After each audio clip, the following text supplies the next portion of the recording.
Happy Platinum Jubilee long weekend. I am about to go live with Alex Light, a beauty journalist and now brand new author. We're going to be celebrating the launch of her new book and chatting through her 10 out of 10 best beauty buys live.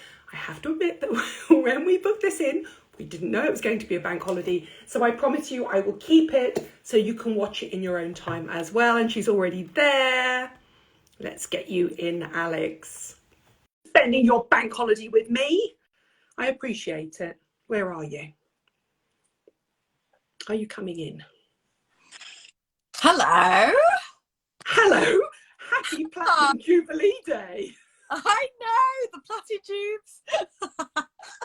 I was just saying to people, now honestly, Alex and I worked together on the same magazine for a very long time. We are very, very, very organised. But between the two of us, we did not know that today was going to be a bank holiday. I know. Even when you said to me, oh, did you know it's a bank holiday on Thursday? I was like, oh, yeah. Oh, well. Oh, well. Also, can I just say, a mutual friend of ours, Katie William, texted me this morning and said to me, can I just say thank heavens we're not at Hello because we won't have to work this weekend. I know. Oh my God, that's the best, right? That used to be so painful, all the royal events. Oh my God, I'd hate it. So yeah, that's doing so well. For those that don't know, and we'll go on to chat about brilliant Alex and her career and how, congratulations. Thank you. So we're going to chat about Alex's journey from being journalist influencer to incredibly important author. But actually, we both met because for a while we overlapped at Hello Magazine. I was there for 18 years. Alex escaped a lot earlier than I did. But so traditionally, when we had a big royal, whatever it was, wedding, jubilee, whatever, we would have to work all weekend, take notes, write features. And so this is a little bit of a liberation for us, isn't it? Yeah. Oh my God. Yeah. I mean, how long were you there for, did you say? 18 years, Alex.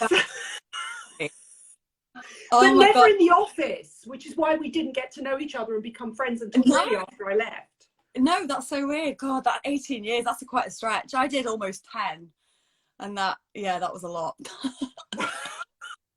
Let's move swiftly on. Anyway, we earned our stripes at Hello Magazine. And then it was really funny because I was first introduced to Alex, and you won't mind me saying this, as being this young, incredibly pretty blonde girl who was the hottest influencer around. And I remember looking at her thinking, oh, she's so lovely, she's so sweet, and then tell everybody what happened and how you became an author.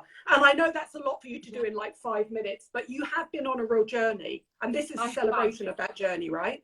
I have definitely. I'm going to try and like condense the story, but yeah, so I was at Hello and I was also on Instagram as well, and I was doing fashion and beauty, but mostly like really what I thought was aspirational stuff. So I was wearing amazing outfits and trying to take these amazing pictures, and after that I'd run the pictures through like 7 editing apps before it even touched online, and everything was so it was just, I was really it was all very contrived, and it just wasn't making me very happy at all. And actually what was going on behind the scenes was that I was suffering with an eating disorder and in recovery from an eating disorder, and everything that I was putting out and sort of talking about online was just so at odds with what was going on in my real life.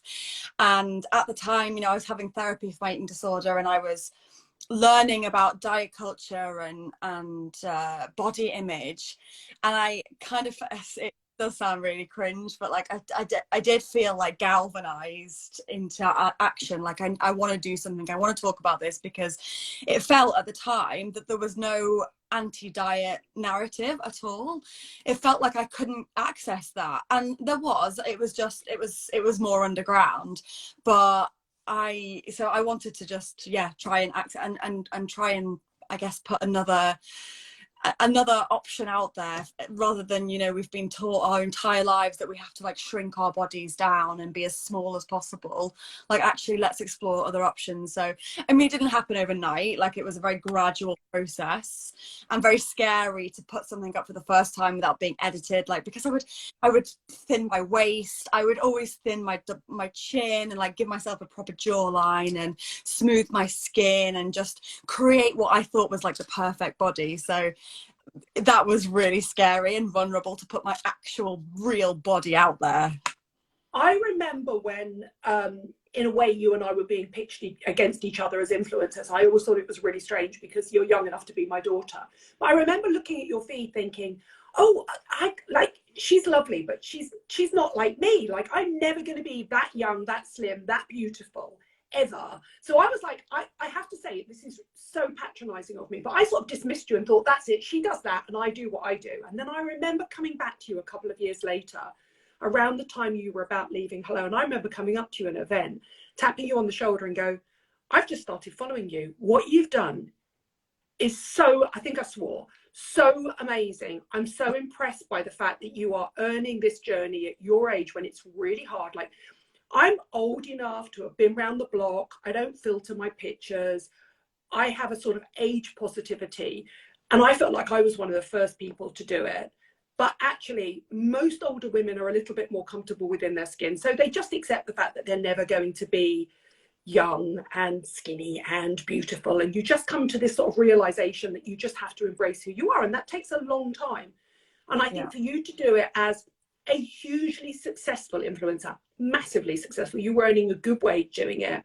You are obviously a very attractive woman. I had no idea you were filtering your pictures. And then for you to suddenly drop that facade to take this genuine, this is my heart on my sleeve, I'm being really honest and open about my journey, about my eating disorder. And suddenly for the first time, I just thought, that's the content I want to watch. That's the content I would have been interested in reading when I was young. And I just remember coming up to you and tapping you on the shoulder and going, I have a confession to make. I haven't followed you before, and now I think you're amazing. Yeah, honestly, it was like, it was, and it felt good as well. The content that I was then putting out, I was like, this feels good. This feels like me, like I'm actually doing something. And it just, yeah, it felt right. But I remember that moment as well. And I was like, oh, that's so sweet. I didn't even think it would mean anything to you, because first you had to admit that I dismissed you before, which is very ageist, reversed ageist of me. No, but then suddenly I just thought, this is somebody who understands. And my generation, I think we had a lot of pressure from magazines and newspapers and all those things. But my generation still had only a percentage of the pressure that your generation have. Because for me, I had to go out and buy a magazine. I had to buy into the lie. And I worked within the industry that propelled that lie about, because, you know, you and I have worked on celebrity magazines. I remember the pictures when they came through unairbrushed. I remember working on shoots where we pulled jackets in and all the models were hungry. Like, we both, in a way, colluded in this industry for years. But I still grew up without a mobile phone. I grew up without Instagram, without Twitter, without filters. So in a way, it was sort of, here's my work life and here's my personal life. Whereas your generation, it's one big, messy, mass of lies. Do you know what I mean? Totally. And you know what, that is something that I still have a hard time with, realizing how complicit I was with the things that, you know, being in the industry and writing the articles that I did. It would be like, wow, this weight loss looks amazing, blah blah, you know, all that stuff, which is, you just don't know any different, I guess. But do you know, one thing you were young, Alex. One of the most common things I ever say to you whenever I slide into your DMs is, because I do feel now that you and I think it's common with your whole generation, is I feel like, one, we live in an open society where people can just slide into DMs or slide into your messages and critique you for your content. And I feel like I slide into your DMs going, you don't need to apologize. You're young, you're on a journey, we've all made mistakes. And then once you've said, I made mistakes, I was young, I didn't know any better, you can move on. Do you know what I mean? Totally. And the thing is that I was wrapped up in that as well. Like, I believed that thinner was better and that I had to be thin in order to be anything, you know, desirable, successful, worthy, lovable. Like, I was fully deep in that belief as well. But just going back to before about changing my content, one thing I did want to say is that actually, and I won't put them on blast, but quite a few brands stopped working with me when I made that shift with my content. Yeah.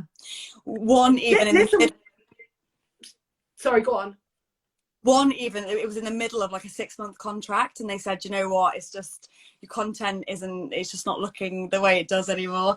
And actually they came back to me last year and said, do you want to work together? And I said, absolutely no way, no way. If you didn't like my messaging then, you don't like it now, so what's changed? Do you know, I tell you what's changed. Instagram has changed and influencers have changed, and I feel like you led the way in terms of traditional British journalists, and I feel like in some ways I led the way with an older generation, because I remember my young team that represent me. I remember that after I'd been there a couple of years, my manager, who's young enough to be my daughter, she's probably about 26, said to me, when I was first told I was going to work with you and I was landed with you, and she literally was landed with me, she went, who's going to want to work with her? Because everybody thinks you only want to work with young, skinny, pretty people. Yeah. And then she came back and she went, I'm so sorry, I was so wrong. And I think what's happened in the 4 or 5 years that I've been creating content, and is it about 4 years since you started creating your really authentic content? Yeah, about 4 or 5 years, yeah. I think that the industry has caught up. I think the brands have caught up. I think magazines have caught up. I mean, now brands are put on blast if they just have one tiny representation of what a beautiful person is. And now you go around counters, and I still think that, I'll have to say this, I still think that the last big discrimination is age discrimination, massively. But at least you see counters with different skin tones and different genders and different sexualities and different sizes and different abilities, and you think, at last it's a reflection of who's actually in the store. Totally. I think it's interesting what you do though, and you say that's the last taboo about age discrimination, and it is so true. And actually it's something that, just because it's, you know, it's not relevant to me right now, but I actually do want to learn more about it, because it is so true, isn't it? Ask your mum. Ask your mum, who is a beautiful woman, if when she walks through Selfridges, if she feels she can see herself reflected back. Yeah, that's and so I continually talk to my young team at Gleam, and they'll say, oh, look at this amazing new campaign. In fact, Superdrug did an amazing campaign last summer, and they had everybody in the window. I think they had like 9 people, 12 people. And it was like, yes, we're celebrating inclusivity. And I sent it through to Gleam and I said, what's wrong with this? And they went, there isn't a single person over the age of 35 in that ad. And I'm like, and yet 51% of the population are over 50. It doesn't make any sense. Yeah, it's so true. And God, it's something that I actually miss. I'm ashamed to say that I totally miss. You would. You absolutely would. Listen, it's so funny. I put up some pictures the other day of beauty editors on trips. And it was only when I looked at the beauty editors on trips and I just thought, oh my God, we are all, I mean, I wasn't rich, privileged, but a lot of them were really rich and privileged girls, because they all had to start working for nothing. And they were all white. 20 years ago, nobody even thought about it. It was shocking. Looking back, it's shocking. But as I say, I can't apologize for who I was then, because I was young and I was naive and the world was different. And in the same way, you don't have to apologize now. It's your journey. Right? Yeah. You only know what you know. And then the problem is when you know and you don't do any different. So I think that's what that's what you and I have done. At least we have changed our content, changed our format, tried to kick back on things that was so ingrained in us when we worked on magazines and TV, and we knew that. Talking of which, I'm sorry, but I need to plug this. Tell everybody about your book. And can I just say again, you've blown me away. It's actually quite hardcore. You're not pulling any punches. Oh, okay, good. Okay, good. I'm glad you said that. Yeah. Because I think it looks very millennial, the millennial pink, and it's all like pretty, but I've really gone quite deep in it. But basically it was born out of 2 things. Number one is like, well, actually it was born out of women messaging me and saying, hey, I feel really bad. How do I feel better about my body? And me feeling like, how can I help you in an Instagram message? You know, it's just not gonna, that's not gonna wash. Like, this is deep, this is like deep-seated stuff, and body image issues go, you know, they run so deep. So I need to do something bigger and a longer form and put everything into it. And I wanted to make, and this is so cheesy, but it's true, is that I wanted to write the book that would have helped me when I was, yeah, I wanted to be proud of it and think, if I'd have read that at the time that I really needed it, it would have made a difference to me. And so that's what I did. I said today, like, I threw the kitchen sink at it. I was like, everything that's going to make people feel better about their body, I'm just going to, yeah, just throw everything I can at it. And it includes a deep dive into diet culture as well, because for me, like, a lot of what we see on Instagram around body positivity and body confidence is amazing. It's like, here's my body and here's my stretch marks and my cellulite, and that's so great. We need to see that, and we need to see, like, people embracing their bodies when their bodies don't fit that standard of beauty, you know, that is, which we all know is airbrushed anyway.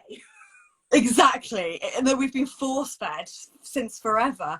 But part of me believes that that is solving a symptom, and that there's a problem at play, which is diet culture, and, you know, not to get too intense, but like the patriarchy, which massively, like, they feed into each other. And so I was like, in order to actually heal from our body image issues, it needs to be more than just like seeing other bodies.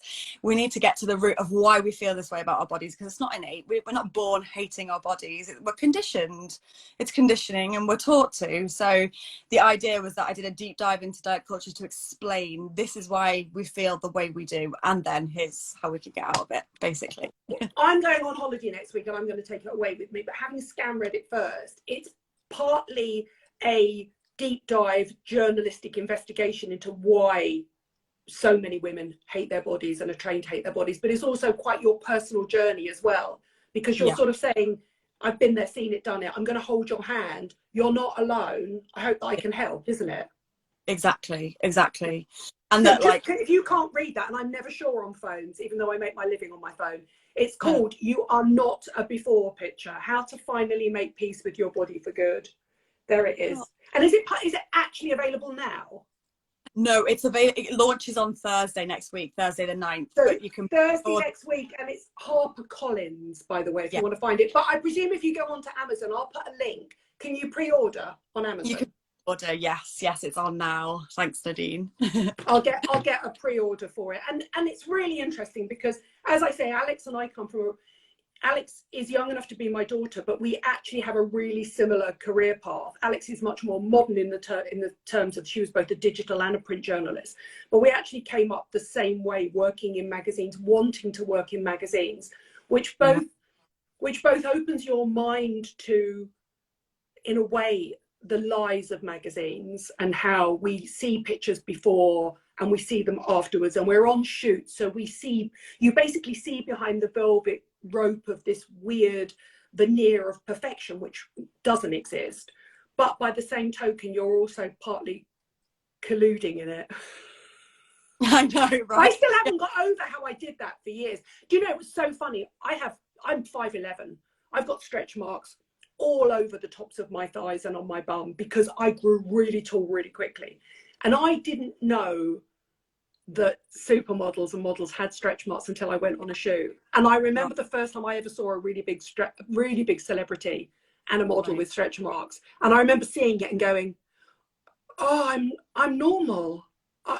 I'm normal. And then I remember getting the pictures back and then just seeing the airbrushing where they just took them out of everything, and the little dimples and the slightly imperfect feet. And and cellulite, like Victoria's Secret models. I remember doing, and you'll have done it too, backstage at Victoria's Secret when you interviewed. No, that was your generation. I remember I remember following you when you went backstage at Victoria's Secrets, though.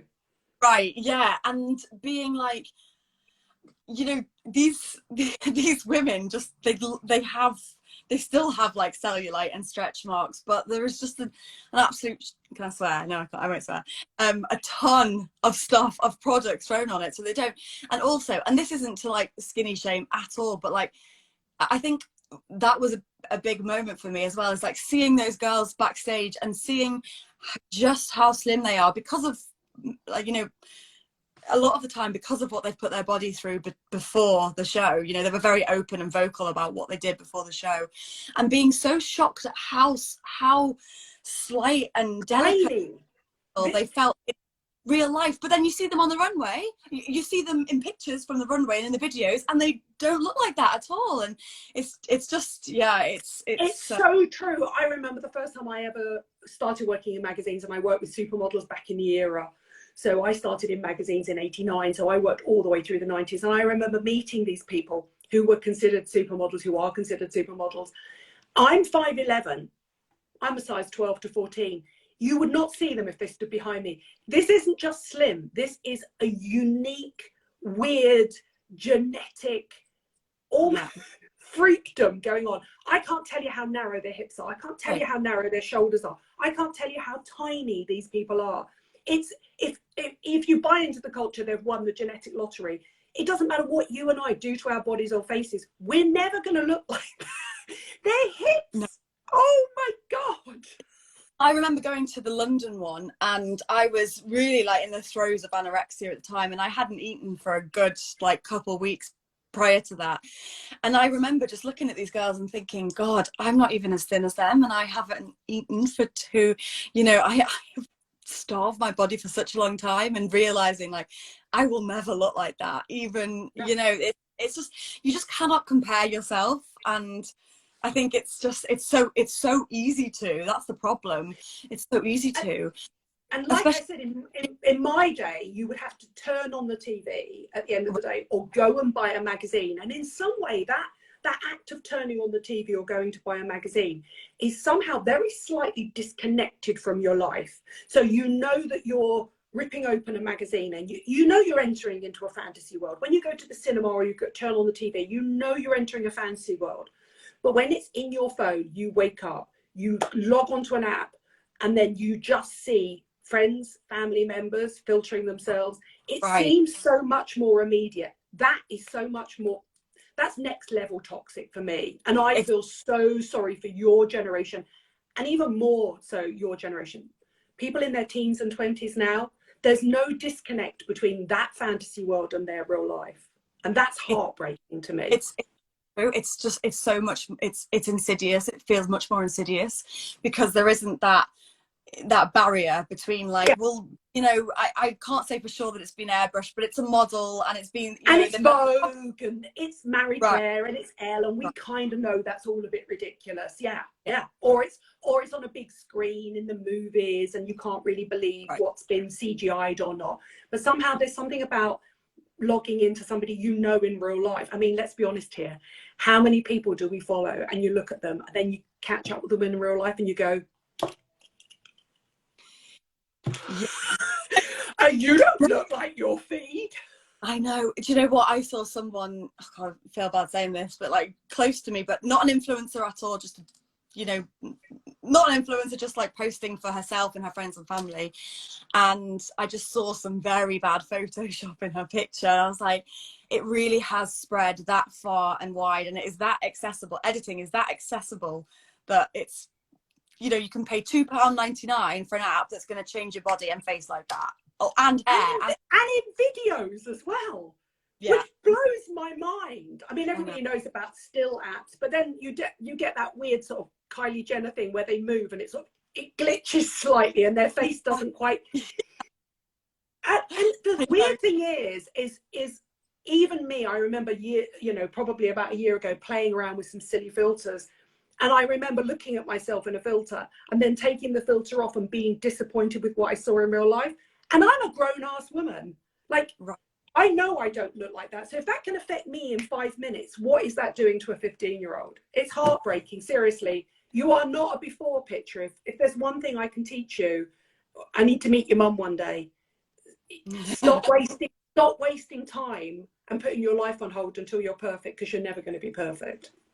Well, my mum needs, she's reading at the moment, and she needs to, because I do think her generation, I mean, they had, at least diet culture is kind of packaged up in a more subtle way nowadays, but back in the 80s it was just blatant, and it was overt, and it was just like fat is disgusting, it was horrible.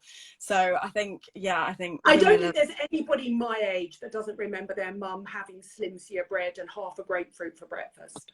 Right. That was Right. the 60s and 70s. It just was. It was. And it was like, and okay, so now I'm going to segue into beauty. How Yeah. do you come to terms, because I know this is a real dilemma for you, and in some ways it is for me. How do we come to terms with the working in the beauty industry, and are we still complicit or not? Alex Light, over to you. Do you know what? I mean, besides anything else, I just love beauty. I'm obsessed with beauty, like products. I just love them. And I always put it down to this. For me, like, I love beauty for me. And I think it's all about like the why. And to be honest with you, there are probably still things that I haven't worked through that, like, for example, fake tan. I'm a fake tan fiend. I absolutely love it. And a lot of people say to me, but you should be happy with the skin, your natural color and the skin you're in. And they're probably right, but that's where I am. So I think, like, we have to, there's still Also, things I don't think either of us are natural blondes, Alex Light. I don't know, what are you talking about, Nadine? It's not. Yeah, exactly. I feel for me, the way I come to terms with it is I feel that it's almost like being an insider rebel. So I know that the beauty industry isn't perfect, but I feel like it's a lot better than it was 10 years ago. And I feel like if I can stand up for any woman my age going on an aging journey and say, this is what my face looks unfiltered, this is what I think makes me feel better. If I can do it, you can do it. That's what I want to do. I want to go, getting older actually is a privilege. I know it's scary, but we can do this together. I feel like I'm doing that for getting older as you are doing that for body positivity. It's just, I feel like I want to hold my hand out to everybody over the age of 40 who feels invisible and just going, you know what? Fuck them all. We can do this. We're in this together. And this is what works and this is what doesn't work. Do you know what I mean? Totally. And do you know when I posted yesterday that we were coming on, and so many people messaged me and said, oh my God, I just love Nadine because it's no BS and it's real beauty. Like, it really is. It's actual real beauty. You're very honest about everything, about what you do with your skincare and then what you do with, injectables, and everything's laid out. It's all very transparent. And I think that's what the beauty industry needs. Like, the beauty industry isn't going anywhere, so we either have people in the inside who don't have that level of transparency and lie about it, or we have people that are very transparent and open about real, genuine beauty. And so many of my beauty products are your recommendations. And so many of my makeup products are your recommendations because I love your tutorials. But also, can I just say, it's also about leading a next generation of beauty editors and beauty writers to say, we can be authentic about this. I noticed Anita came on here earlier on, and Anita is another one. I will get her on. She's amazing. She's got an amazing book coming out, and as soon as I can get hold of it, and I'll get her on as well. And she's another one of those people that's just pushing the boundaries and saying, this is me, this is what it's like to be me, this is what it's like to be an outsider for whatever reason in the beauty industry, and this is how I'm going to rebel against it and stand up for people. And I just love that. Right, let's deep dive into your 10 best things, and then we can do a quick chat about Betty. Is she used to the wooden floors? I'm very worried about her. Don't ask. She's just shitting. So Alex has just moved, and she's moved to a house with wooden floors, and her beautiful little rescue dog, who I've yet to meet but is adorable, was frightened of the wooden floors. She's terrified, honestly. She's like island hopping, like from piece of carpet to towel to rug. What's that game? Something is lava? Yeah, floor is lava. Floor is lava. She's like that, isn't she? I know. Right, let's talk about your beauty products, Alex Light. Let's get shallow after being deep and meaningful. This was really hard to narrow it down to 10. I actually struggled with this. You can have more than 10, I don't mind, my darling. No, I've got it down. I was strict. Go on. What first, makeup or skincare? You choose. There's no logic to it. You just choose your favourite 10. I'm going to start with makeup, and I'm going to start with, just realising this light how dirty everything is. Sorry, but it's well. So listen, the times I do still lifes and I'm going, oh, and everybody has those perfect new products. If I love a product, it looks used. That's the whole point of it. Exactly. So yeah, very, very much used and loved Luminous Silk, Giorgio Armani, one of my favorite ever foundations. It's a classic, isn't it? And I don't love much in the way of coverage, so this is just perfect for me. It's lightweight, it blends so well. I'm obsessed. It's my favourite. Also, can I just say, for anybody who doesn't know Alex in real life, Alex has got great skin, but it always looks like real skin. It never looks like she's overly made up. And that is so hard to find, that foundation that looks like your skin, but on its best day. It is, isn't it? It really, really is. And I think that for me, there are only, I'm really picky with my foundation. There are only a handful, probably about 4 that I actually, out of all of them that I've used, I actually think they are my go-tos. And this is definitely one of them, for sure. How would you describe your skin type? And Martina wants to know, is it good for oily skin? And the previous person, you're so right, that foundation was created in co-production with Pat McGrath, which is why it's so good. Was it? I didn't know that. He was creative director of Armani for years. I mean, that's why those foundations are amazing. Yeah. Oh, no. I'm that old. You can't get anything past me, Alex. Love it. There you go. I learned something new. I didn't know that. I don't have oily skin, so I'm not actually sure how this works on oily skin. Do you know?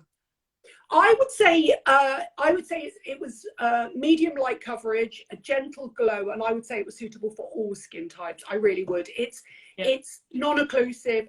Unlike Pat's foundations, which I actually think are heavy, more velvety finish, I do think it is genuinely, I would say probably 9 times out of 10 when I interview professional makeup artists, it's their go-to your skin on its best day foundation. Yeah. Right.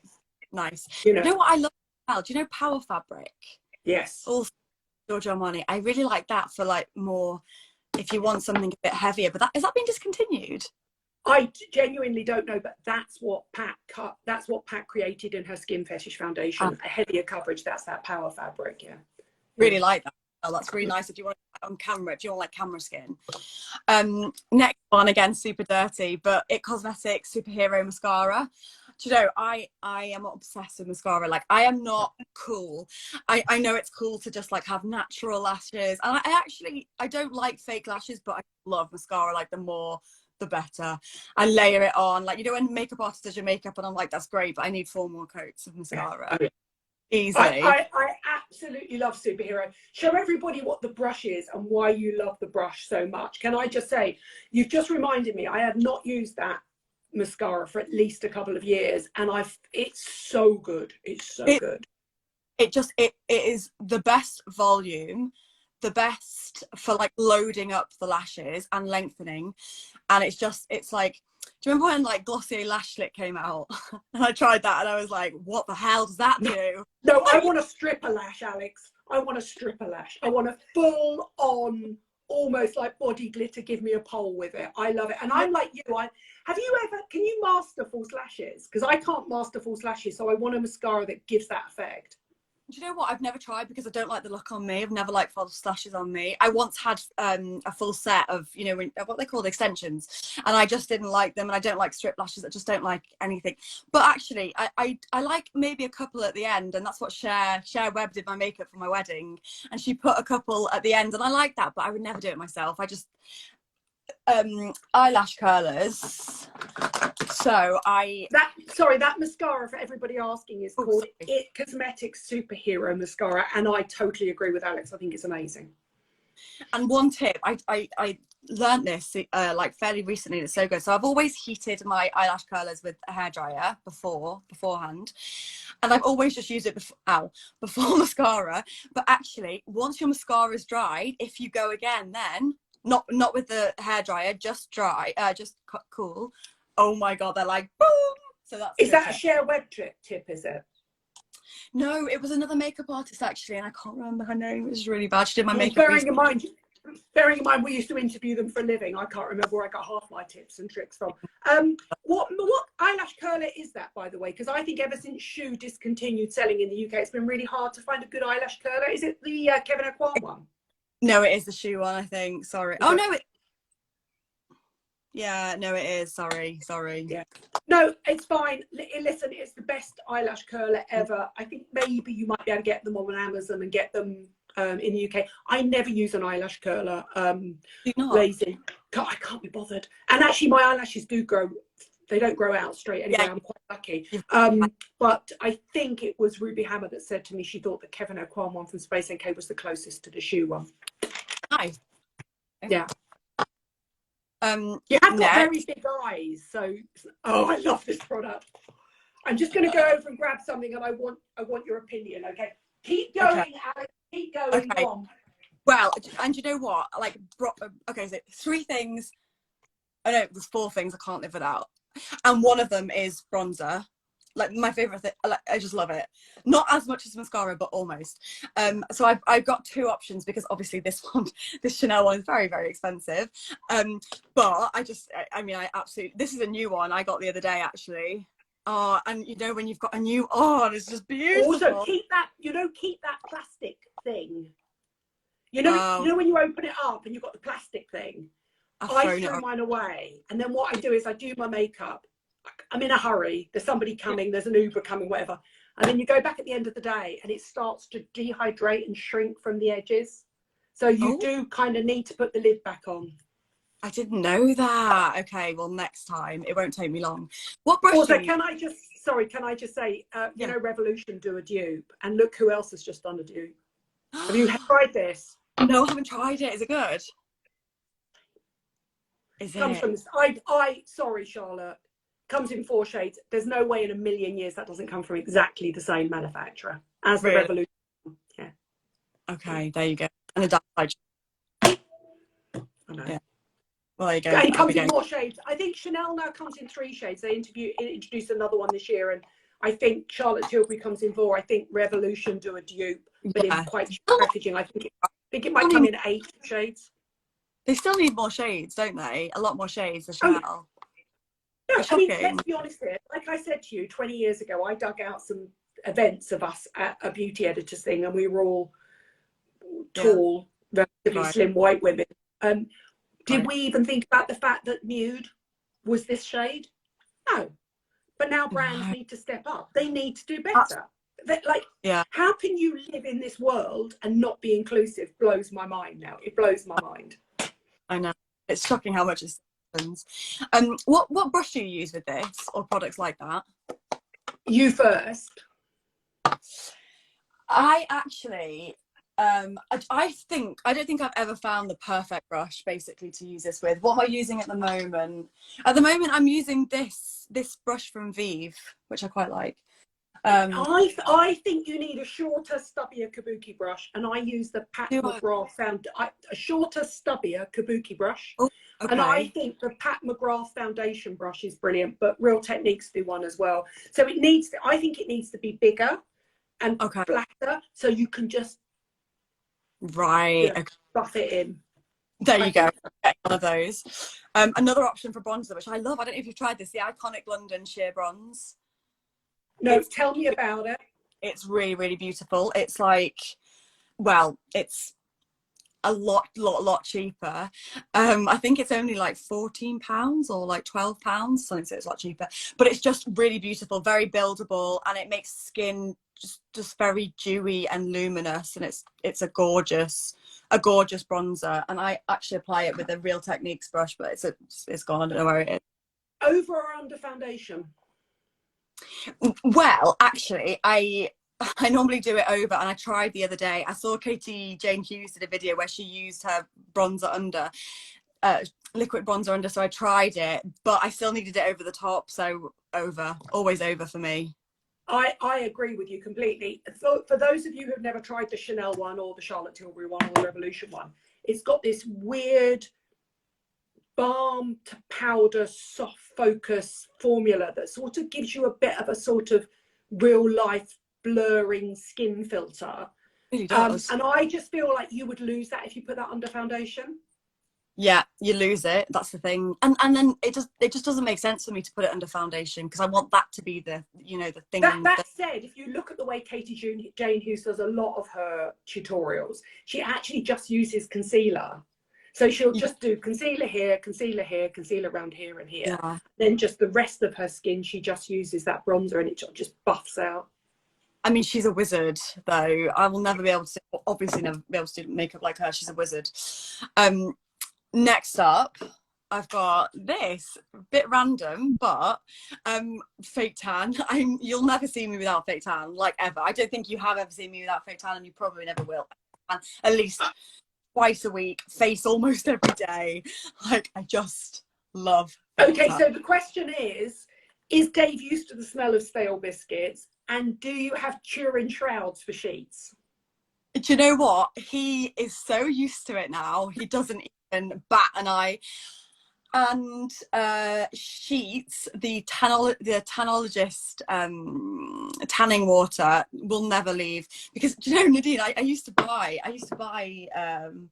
have like a sleeping bag, like a tanning sleeping bag that you would literally like lay down and get into, and it was so uncomfortable. The fake tan would like stick to it, but that was just what you had to do, right? But I mean, you're young enough not to remember the launch of Saint Tropez, which essentially you came out looking like you'd been run over by a muddy truck. I mean, you really did. And then you lie down in your sheets, right, smelling of a stale digestive tin of biscuits. And then the next day you get up, you think, what the hell have I done? You'd have a shower and you'd be like, hallelujah, hallelujah. But your sheets, you always had one set of sheets that had the outline of your body on it. So you like Tanologist tanning water, and it doesn't transfer onto your sheets? Literally not at all. I promise you, not at all. How do you apply it? With a mitt. Okay. And is it clear or is it colour guided? It's clear, and for years I thought I needed a guide colour, but actually I've got it on now. Actually, it's really, really beautiful. It's a so it's spray, so you just mist your whole body, and then all in. And I think because of the misting, you're ensuring more of a coverage, you know, like at least. But I've always had a problem with my hands, right, and my feet. I've had so many hand fails, and the Isle of Paradise brush is the best thing ever. I just go like this, all in between like that, and absolutely, ever since I've been using it, I've had no fail. Well, I also was going to say to you, why use a mist if you can use a brush? Because for me, the whole point of Amanda Harrington is what is unique about her brand is she uses a brush. I feel like mitts don't get between the bits, whereas the minute I did a live with Amanda Harrington, the minute I started using that brush, I just thought, this is idiot proof. And I'm the idiot, trust me. I mean, I have walked down the BAFTA red carpet. Can I just say, Alex Light and I have walked the BAFTA red carpet as guests of Hello. You feel like an outsider at a company Christmas do. Literally, after scrubbing domestos around my wrists because they have looked so bad, I can't do it, all between my fingers where I've messed up. Even professional tans I've had messed up. So for me, the brush is supreme. And I have to say, what I love about Jules's Isle of Paradise brush is he obviously saw Amanda Harrington create a brush and then just thought, I'm going to do one that's available on the high street. And I just think that brush goes with every single product. I think it's genius. Totally. And I actually use a makeup brush and use fake tan with it to put, you know, where bronzer would be basically. And I just go on afterwards and add more. And I just love it. Literally. More the merrier when it comes to bronzer. So. No, and I think it's really interesting. Now, correct me if I'm wrong, but I think Isle of Paradise, Tanlux and Tanologist are all the same company, right? Yeah. Yes. So Mark, who started Bioma, started those companies, and essentially what they are is they're differently fragranced and for different markets. I personally am a huge Tanlux fan, but Jules Von Hepp, who created Isle of Paradise, that was the first for me tanning range that basically embraced different body types. So Alex was in one of the campaigns. I was. That was really cool, actually, and it was like so cool. In the industry at the time, wasn't it? We were all like, oh my god, look, like a curvy woman, which is crazy, like so crazy now. But yes, that was the first, and it was really exciting. Yeah. So you like Tanologist tanning water and the Isle of Paradise tanning brush? Yes, and then for a more of a gradual tan, the Dove is nice for like an everyday, just a top up. Love, love, love, love, love. What's it called? The Dove Derma Spa Summer Revived something. It's the mousse I like. I like the mousse, not the lotion. Okay, it's the mousse. Yeah, I prefer the mousse. All right. So yeah. And let's be honest here, they're not perfect, but Dove were doing inclusivity a lot earlier than most brands. So good on Dove. Their Pro Age body lotion for your mum has got lactic acid in it. It's the most reasonably priced lactic acid on the high street. It's really lovely. Oh, that's a really good tip. Oh, there you go. Yeah. Okay. There you go. Next, just one hair product, because I'm not like, I'm just one hair product. But your hair is so gorgeous. Can I just say, if you haven't watched this woman's heatless curl tutorial, can I also just say the weird thing about you being obsessed with this, I don't understand, because you have mastered a tong, unlike most people. Like, most people don't get tongs. You can tong your hair in 5 minutes. Why would you faff around with all the heatless curls? Because, right, my hair is so thin and so fine, and then I obviously like throw bleach at it every 3 months, so it's frazzled. So the idea is that I need to stop using heat, because it's just like it's all broken off. So that was behind the original question. Who does your colour, Alex? It is beautiful. Oh, Siobhan Jones, she's amazing at Blush and Blow. She's I don't know her title at L'Oreal, but she's one of the trainers there, the colour trainers there. Brush and Blow. Blush and Blow in Parsons Green. She works from there. She does like a day a week, I think. And she is the absolute best. I've been going to her for years, and I love her. Who does yours? Oh, seriously, I love your colour. I can't go that light anymore now, since I've gone through the menopause and my hair is really damaged. But that's my dream colour. The Scandi blonde colour is the dream colour. Shout out, I'm going to credit her below. If you're watching this, Siobhan Jones, and I tag you incorrectly, come back in and tell me how to tag you, and I'll update it. Shout out to Siobhan Jones, because I love your colour. Oh, thanks. Who does yours? I do it myself. Do you actually? I do, yeah, I really do. So basically, 3 years ago, I've had lots of hair disasters, and my hair is quite fine. The only reason my hair was identical to yours when I was younger, and the only reason it's got more body now is because I'm grey, so it's got more texture to it. But a couple of years ago, I had I had a disastrous cut and then a disaster Brazilian blow dry, and it all broke off massively. And now my hair, I went to see Nicola Clark, and I just said, I want to go blonde again, and she just said, you can't. Your hair is just too delicate to do it. You're already heat styling it. You're already blow drying it. Like, choose. Do you want to heat style it, or do you want to colour it? And I was like, I'm going to heat style it. So I just smudged the grey out. I was taught by Josh Wood how to do it. So. It looks amazing. It looks really good. I'm very low maintenance, Alex Light. Trust me. I love that. I'm not. Yeah. Back to living proof, because I agree with you 100% on this product. Bloody love it. Something else I couldn't live without: mascara, dry shampoo, fake tan, and bronzer. But dry shampoo, obsessed with. Firstly, because obviously it gets rid of oil and I don't have to wash it as much. But for the texture it gives my hair, because my hair is so fine, and it's almost like it's quite limp and dank. I'm not doing it any favors here. But this just gives it a bit of texture and makes it a bit rougher and just easier to do things with. So I think you use dry shampoo the same way that professional hairdressers do, is it gives you day old hair without it being day old. So it gives you just that little bit of grit and oomph at the roots. Is that the original dry shampoo, or is that the new formulated one that you actually brush out the mousse? This is the original one, isn't it? It's the original, yeah, because I think I'm too lazy for the new one, because you've got to like wait 60 seconds, haven't you, before, and I'm lazy, so the original. Also, I feel like your hair is naturally really dry, really clean anyway, so you're not actually using it to cleanse your hair, so you don't need it. You're needing it to give it Also, can I just say that's the best smelling dry shampoo. That one and the Saturday Night ones are the best ones by far. Really nice.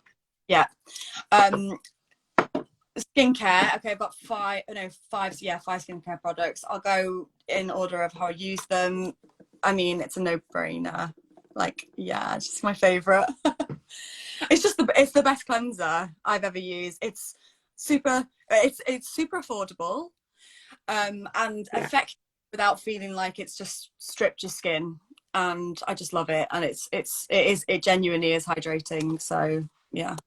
It's amazing. I got into the shower this morning and realised I normally use a solid cleansing bar, because it's better for the environment and stuff like that. And I don't like fragrance products. I'm quite sensitive with fragrance products.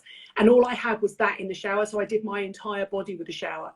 It was amazing. I shaved my legs with it, shaved my underarms with it, shaved my bikini line with it. It's 100% amazing. Just be careful. It's so hydrating. It leaves the shower super slippery, but I love it. Genuinely, you can use it all over your body, even down below, with impunity. Most sensitive vulva in the world, zero irritation. Formulated by dermatologists. I love it. I didn't know that. Oh wow, I never thought to use it anywhere else, but I'm going to use it on my body now then. There you go. Just be careful that in the bath you'd kind of be okay, but in the shower, because it is loaded with ceramides and humectants and gentle emollients, because it's super gentle, the bottom of the shower becomes like a ice skating rink. So Right. Okay, there you go. don't fall over and break a precious bone and then kind of, tag me going, oi, bagger. Doing you. Absolutely. The whole point of, I always think, I know that you worked with Gillette, Venus on their Owning the Word Vulva campaign, which I completely love, and I love those products. They're amazing. I've always used a Venus razor, always, and I absolutely feel that is the perfect thing to cleanse every part of your body. It's just amazing. You just have to be careful because it does make the shower. That's it. I'm going to use it now. I'm totally going to use it. And it's And affordable. I presume that Dave uses it as well, right? He does. Yeah. The perfect prep for shaving, skin, keeping your skin fresh. It's everything. Before this came out, or before it came to the UK, right, I used the Paula's Choice Hydrating Cleanser, which I still do like, but it's CeraVe all day for me. I love it. Completely agree. Go on. Best makeup remover. Just love it. And this is the hill I will die on. This is the best makeup remover ever. I've tried. Okay, so is that the Sensibio one, or is that just the normal classic one? No, it's the Sensibio one. Okay. Oh, yeah. There you go. I love that you could. I have no idea how you pronounce Sensibio. Sensibio. I don't. I actually. You know what? I actually do know, just because randomly I went to their lab in France years ago on a press trip. And I think it was then that I started using it, and it just knocks everything else out of the water for me. I love it, and it's so not. Do you use that as a first cleanse and then the CeraVe hydrating as a second cleanse? No, see, I don't. I do the other way around. But I know, is that weird? No, I don't think it's weird at all. Can I just say, I use microfiber cloths, which are both ecologically good and ecologically bad. So I don't need a separate eye makeup remover, because a microfiber cloth means the CeraVe will get rid of everything. But there is not a makeup artist alive who doesn't think that is the greatest. Micellar water, Micellar water, Sensibio, Sensibio. Yeah. Tomatoes, potatoes, tomatoes, I don't care. And the first time that you and I would have ever seen it was when we were backstage interviewing makeup artists. A catwalk, 25 models turn up, they need their makeup taking off from the last show, and literally you can just see bottles of that stuff being wiped over people's faces. It's brilliant stuff. Absolutely brilliant stuff. It's not irritating at all. Like you don't have to wash it off. It doesn't irritate the eyes. It's magic. And non-fragrance as well. I think they do have a fragrance one, but they do. I think that's the best one, which is why I asked. Can I also just say, if it can get rid of Alex Light and Nadine Baggett's stripper mascara and liner, anything can. Exactly. Literally, it's magic. It is brilliant. It's brilliant stuff, and it is the original one as well. It's the first one I ever heard of. And then, oh god, this is sad, isn't it? This is like love this product. The La Roche-Posay Toleriane, which is just brilliant. Like no frills, just like, I like the serum is nice as well, but I'm so lazy. I just like, this just feels so much easier for me, like the cream than the serum with the droppers. I'm just lazy. So yeah, I love this, obsessed with this. It's just you can tell how much you love it because the inner packaging has gone. I know. Now, is that just the classic moisturizer? Because if you don't know, the La Roche-Posay Toleriane comes in 3 different formulations. So you have a fluid, a moisturizer, and then I think there might be a moisture balm. So same ingredients, just different thicknesses depending on how much hydration you want. But that's the one I love. That's the one I use today. I love it. Yeah. It's brilliant. I love La Roche-Posay. I really like it. I use the This was. I don't suppose you've been invited to France in a couple of weeks' time, have you? Unfortunately not. No. That'd be nice. I love that SPF as well. That's the Anthelios Shake Fluid. Yeah, love this. Is that the new UVMUNE one? It is. It's the new one that like protects from. I think it provides further protection, right? I can't really remember. Yeah, what. super high range UVA protection. Now, interestingly enough, I was out the other night with Julian Scamander, who was on here earlier on, but I'm not sure if he's still here watching. And we were saying that I preferred the formulation of the original one, which was slightly lightweight. You might notice a difference when you get one. That one's slightly richer, I think. It is, isn't it? Yeah, but I don't mind that. I quite like that. I actually find it to be quite a good primer. Yeah. And also, I would say for me, I know you don't tend to layer products because you're young and your skin is gorgeous and it doesn't need the extra help. But for me, I would just put it straight over a serum and be ready to go. I think it offers enough for anybody that doesn't want to use an SPF, and I get it because you don't want an extra step and you don't want to be layered with loads of gunky stuff. They're hydrating enough to replace your moisturizer. They really are. They're brilliant products. They're really good. Love. And then my last one, and I think this is a recommendation from you. Yeah. From years ago.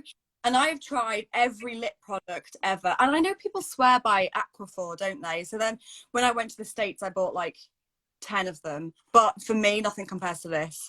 So it's the Clinique Moisture Surge Lip Hydro Plump Treatment. Yeah. I mean, I have to say, personally, out of all the Clinique products, I think the Moisture Surge range is amazing. The Moisture Surge Intense, the gel moisturizers, the jelly one, the supercharged concentrate. I just absolutely love them all. And for me, because I've been around the block for so long, they were the first company really to talk to us about hyaluronic acid. Like Ardnone ceramides, Clinique own hyaluronic acid and salicylic acid back in the day. I think that lip product's amazing. It's really nice. It's really amazing. Nice. I use it every night, which I don't know is a good thing. I don't know if that's a good thing because my lips are probably...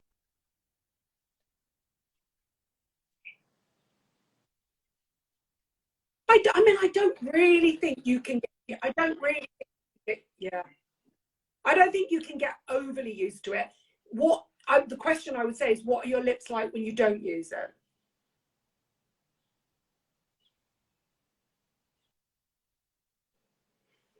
Is your Wi-Fi gone?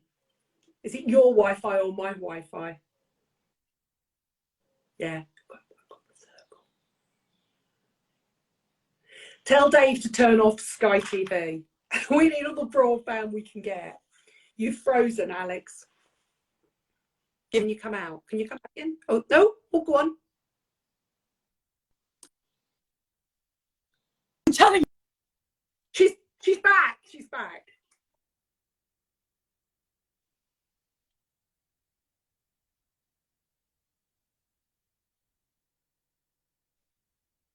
Turn the telly off, Dave. Turn the TV off. We need all the broadband. Can I just say, Alex, while Alex is doing that, Alex has moved out of town. And funnily enough, I'm moving the opposite way. And we're having to get used to non-London Wi-Fi. And you back? Yes, Alex's top does look lovely. Can I just say, we're having to get used to non-London Wi-Fi. Well, I will in a couple of months' time when I move. How sad that in 2022, areas outside of cities in London don't have great Wi-Fi. Are you there, Alex? Nope. Oh my God, absolute disaster. We've lost internet. Are you going to come back in, Alex? Let me know, or I will sign off. Shame I'm leaving Chiswick. Yes, I know. Actually, can I just say this isn't a top, it's a dress. I was influenced by Mercer Official to buy it. It's a full-length dress. Are you going to come back in, Alex? Let me know. Let's have a look. Alex Light London. Try and come back in. If just to say goodbye and for me to say thank you to you, my darling, because you were amazing. Yeah, Martina, isn't Alex amazing? She's so good. She's so good. Now, she's requested to come back in, but she's not actually coming in, which makes me think she might have lost their Wi-Fi. Isn't it worrying that in 2022, outside of the main city, we don't have great Wi-Fi? Let's have a look for you. Let me try and add you one more time, Alex. If not, I shall wrap up because I think we've almost finished anyway. I've invited you in, Alex. Alex Light London declined. I'm sure she did. I'm sure she just pushed the wrong button. Let's try again.